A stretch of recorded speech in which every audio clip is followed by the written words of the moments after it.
Battle started.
ayahuasca itself is not an Amazonian word. It comes from the Quechua language, and it means the vine of souls, or the vine of the dead. But the ayahuasca vine is only one of two principal ingredients in the ayahuasca brew. And the other ingredient are leaves that contain dimethyltryptamine. And there are two sources of that. One is a bush called Psychotria viridis, that's its botanical name. They call it chacruna in the Amazon. And its leaves are rich in dimethyltryptamine, DMT, which is arguably the most powerful psychedelic known to science. The other source comes from another vine, Diplopteris cabrerana, which the leaves of that vine also contain DMT. So the ayahuasca vine on its own is not going to give you a visionary journey. And the leaves that contain DMT on their own, whether they come from Diplopteris or whether they come from chacruna, are not going to give you a visionary journey. And the reason they're not going to give you the visionary journey is because of the enzyme monoamine oxidase in the gut that shuts down DMT when absorbed orally. Basically, DMT is not accessible orally unless you combine it with a monoamine oxidase inhibitor. And that's what I mean when I'm talking about science in the Amazon, because there's so many tens of thousands, hundreds of thousands different species of plants and trees in the Amazon, and they've gone around and they've found just 2 or 3 of them that put together can produce these extraordinary visionary experiences. Just imagine the number of plants they had to have eaten. Yeah. And consumed and smoked, or used all kinds of combinations to arrive at that. Exactly. To realize that this is something very special. And then to use the principles there to find another form of it. So ayahuasca is the form that is made with the ayahuasca vine and the leaves of the chacruna plant. But yahe is made from the ayahuasca vine and the leaves of another vine, Diplopteris cabrerana, which contain not only NN-DMT, which is the DMT that everybody's pretty much familiar with these days, but also 5-MeO-DMT. And the yahe experience, which I have also had, in my view, is more intense and more powerful, almost to the point of being overwhelming, than the ayahuasca experience. But what the result of this sophisticated chemistry that we find taking place here is a brew which is hideous to drink. The taste, I find it quite repulsive. I almost retch just smelling it in the cup. Mm-hmm. But then unleashes these extraordinary experiences. And it isn't just pretty visuals. It's the sense of encounters with sentient others, that there are sentient beings, that somehow we're surrounded by a realm of sentience that is not normally accessible to us. And that what the ayahuasca brew and certain other psychedelics, like some psilocybin mushrooms in a high enough dose can do it as well.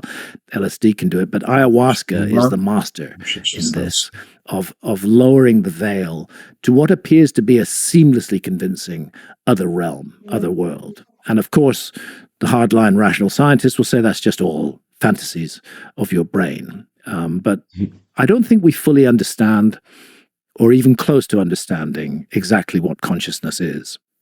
And I remain open to two possibilities: that consciousness is generated by the brain, is made by the brain in the way that a factory makes cars. But I also am open to the possibility that the brain is a receiver of consciousness, just as a television set is the receiver of television signals. That if that is the case, then we, locked into the physical realm, we need our everyday alert problem-solving state of consciousness. And that's the state of consciousness that Western civilization values and highly encourages. But these other states of consciousness that allow us to access alternative realities are possibly more important. It may be apocryphal, but it was reported after Francis Crick's role and his Nobel Prize for the discovery of the double helix that he finally got it under the influence of LSD. There's the classic example of Kary Mullis and the polymerase chain reaction. He said he got that under the influence of LSD. So the notion that the alert problem-solving state of consciousness is the only valuable state of consciousness is disproved by valuable experiences that people have had in a visionary state. But the question that remains unresolved is those entities that we encounter and not everybody encounters them, and you're certainly not going to encounter them on every ayahuasca trip. There are ayahuasca journeys where nothing seems to happen. I suspect something does happen, but it happens at a subconscious level. I know that shamans in the Amazon regard those trips where actually you don't see visions as amongst the most valuable, and they say you are learning stuff that you're not remembering, but you're learning it anyway. These sentient others that are encountered, what are they? Are they just figments of our brain on